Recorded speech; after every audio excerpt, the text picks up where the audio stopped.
One, we are the group 2.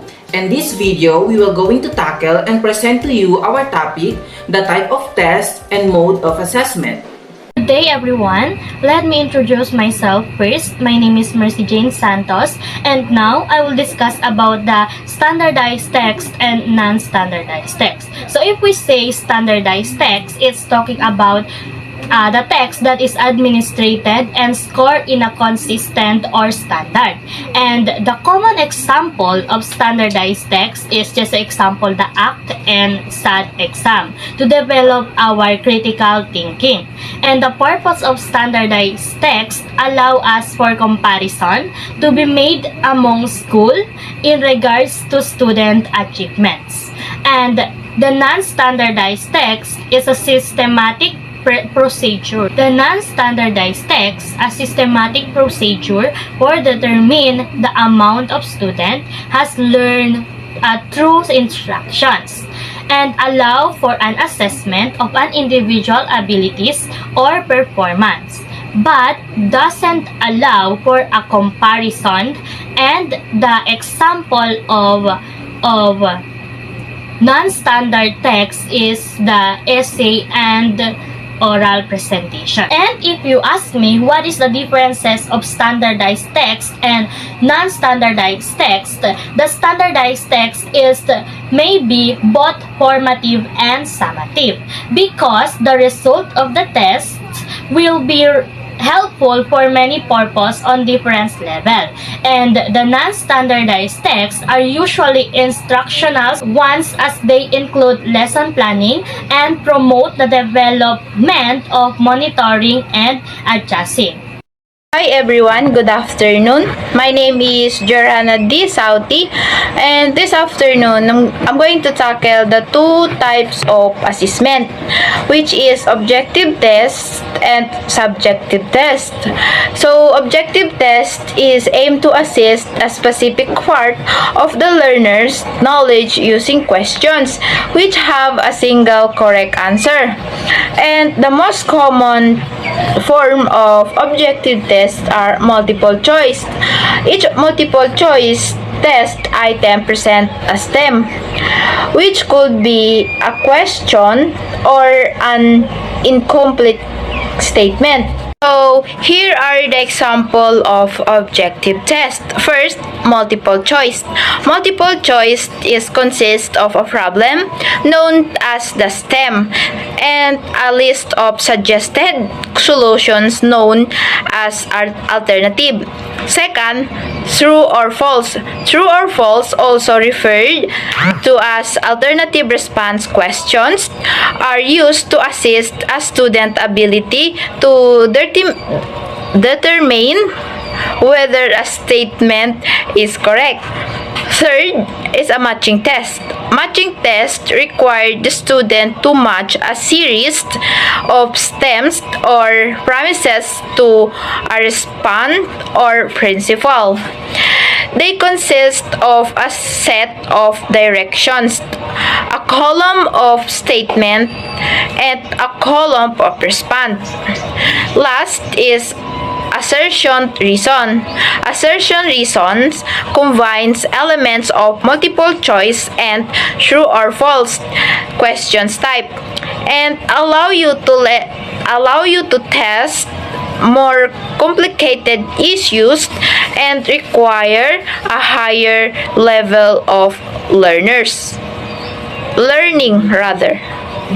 Next is subjective test. Subjective test is aimed to assess areas of student performance that are complex and qualitative, using questionings which may have more than one correct or more way to express it.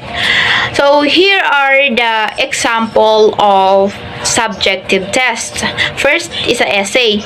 Essay is a short piece of writing on particular subject, often expressing personal view. In the school, Essay is a written answer that includes informations and discussions, usually to test how will the student understand the subject. Second is a short answer. Short answer is your ability to remember and apply knowledge. They usually ask you to write one or more paragraph, although you may be allowed to use dot points and diagrams. Third is a oral representation.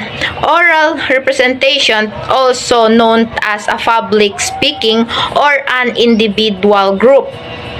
Individual or group rather, verbally addressing an audience on a particular topic. The aim of this is to educate, inform, entertain, or present an argument. Last is definition. Definition is how you define the correct statement. So,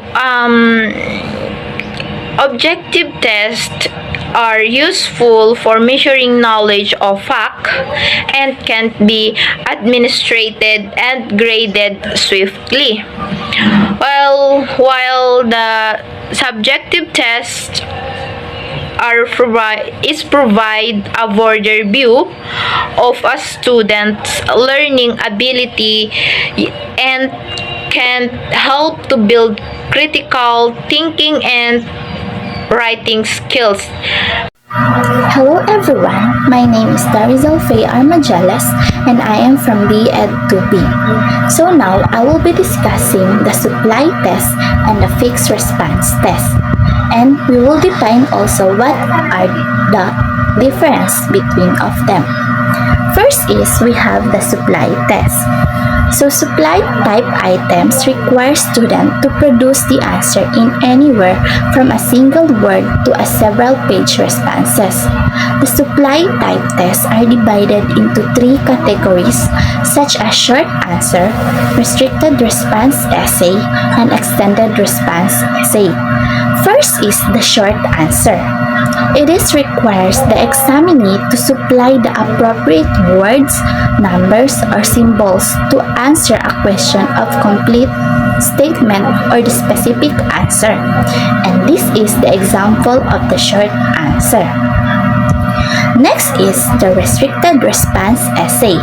It is a question place strict limits on the answer to be given and are narrowly defined by their problem and the specific form of the answer, and it's commonly indicated. On the other hand, it requires a specific answer. So, this is the example of the restricted response essay. Lastly, the extended response question or the extended response essay. It is almost unlimited freedom to determine the form and scope of their response. In other words, they have the freedom to share their ideas and opinions, but practical limits may be imposed such as time or page limits and the restrictions of the material to be included. Next is we have the fixed response test. It is a type of test that requires the examinees to select an answer from a given option such as multiple choice test, matching type of test, or true or false test. So now we will be defining the difference between the supply test and the fixed response test. So the difference between the supply test is that the supply test is more on specific answer. Example is the essay. While in the fixed response test, the students requires to select an answer from the given option. And the example is the multiple choice test, matching type of test, or the true or false test. That's all. Thank you. pleasant day, my co-listener. I'm your speaker for today, Anami F. Napini, and we will be tackling about the types of tests, which include speed and power test. So when you say speed test, it is a design to measure a number of items over a period of time. These are the severe time limit. The limitation of something is the act or process of controlling or reducing it. We have also subjects are mostly unable to complete the test, and also items are easy having the same level of difficulties. So we have also the primary objective of speed test, measures that person's ability to process information quickly and accurately. There are two characteristics of speed test, which is a test with time constraint and also a test where speed will contribute to the final score. A good example of speed test is making an essay or writing an essay in 30 minutes. Moving forward to the second types of test, which is power test. It is designed to measure the level of performance rather than speed of response. It contains test items that are arranged according to increasing degree of difficulties. So the advantage here is that respondents have a long time or without limited time to solve each of the items, so they can be usually attempt all of them. So the good example for power test is an English vocabulary examination, which a list of words is presented to a group of 6th grade students who have to find the synonym for each word without using any external help or without time limit. So that's all for today. Once again, I am Anami. Thank you. So a pleasant morning everyone. Hi, I am Matthew Tilim, B.Ed 2B, and now I'm going to discuss about the topic that was assigned to me, which entitled the traditional assessment and the alternative assessment. So, based on my research, traditional assessment and alternative assessment in ELT is that traditional assessment is a paper test, pencil and paper test. Just like for example of matching types, true or false, multiple choices.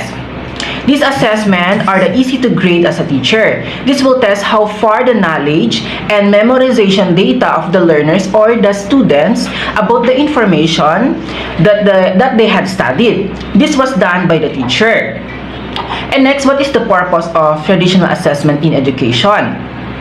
Traditional assessment, this is a way to evaluate the total learning of the learners, to rank them and assign a final grades. Always remember that traditional assessment is generally involved with the use of tests, quizzes, and homeworks that the teacher used to evaluate the knowledge and performance of the learners.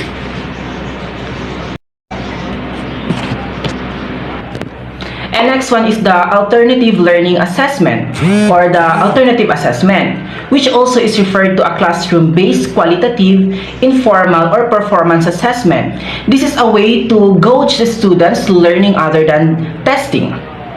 Alternative assessment promotes an authentic assessment of the students' learning. This alternative assessment is used to know what students can do and cannot do, in contrast to what they do or do not know, to encourage students to apply the knowledge rather than memorize materials, or they will going to memorize some materials that can really help them in their classroom. This is a performance based. It is a performance based on the student's performance. So next, what is the difference between the traditional assessment and the alternative assessment?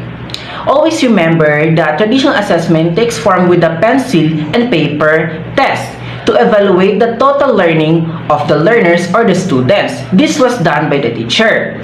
And the alternative assessment is that the performance base of the students, how they will going to create a product or a waste, they will going to apply this in the real life situation. This is not only focusing on the classroom settings but also in the society. And that's all. Thank you. A pleasant day, everyone. I am Errol Infante and I will be discussing about the performance-based assessment and portfolio assessment. So let's tackle first about the performance-based assessment. Just from its name, I think you already have an idea of what it is. So first, performance-based assessment varies depending on author, disciple publication, and intended audience. This means that the nature, structure, and complexity of the performance-based assessment can change depending on who is creating the assessment, the field of study it pertains to, and the group of people it is intended for. Next, it measures students' ability to apply skills and knowledge learned from a unit of study. This sentence implies that the assessment tests the students' ability to use what they have learned in a practical scenario, rather than simply testing their memory or understanding of the material.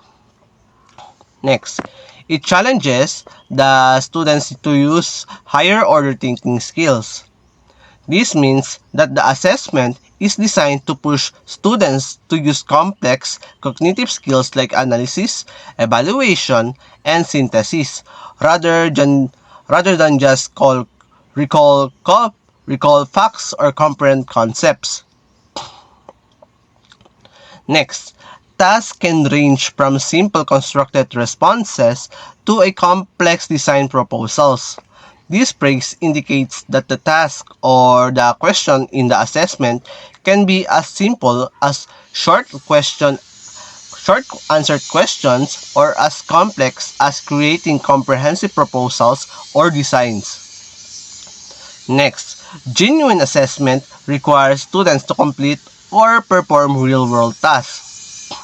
This implies that true performance-based assessment should involve tasks that mimic or replicate tasks that one might encounter in the real world outside of the academic environment.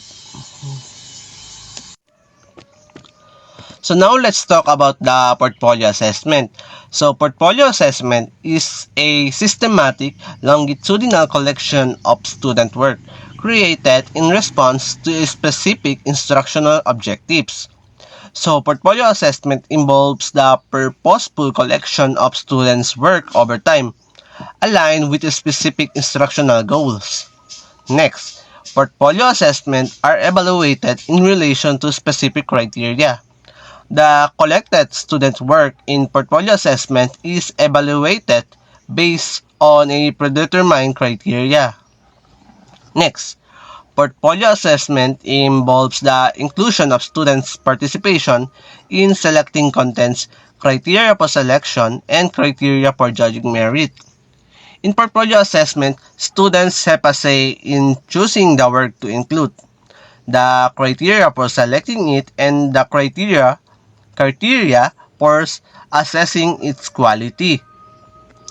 Next, the portfolio assessment also includes evidence of student self-reflection. So, students are expected to reflect on their own work as part of the portfolio assessment process, providing additional insights into their progress and achievements. So, to conclude the part of my report, performance-based assessment aims to evaluate a student's ability to apply learned knowledge and skills in a practical scenarios. The goal is to simulate real-world challenges, allowing students to demonstrate their understanding in a practical and meaningful way. And then, in portfolio assessment, it is a holistic and student-centered approach to assessment. It involves the ongoing collection and review of student work over time. This method enables the evaluation of a student's progress and achievements across a broad range of activities, with the student being an active participant in the selection and review process. The portfolio should not show not just the work product, but also the student's thought process and development over time. So thank you for listening to my report.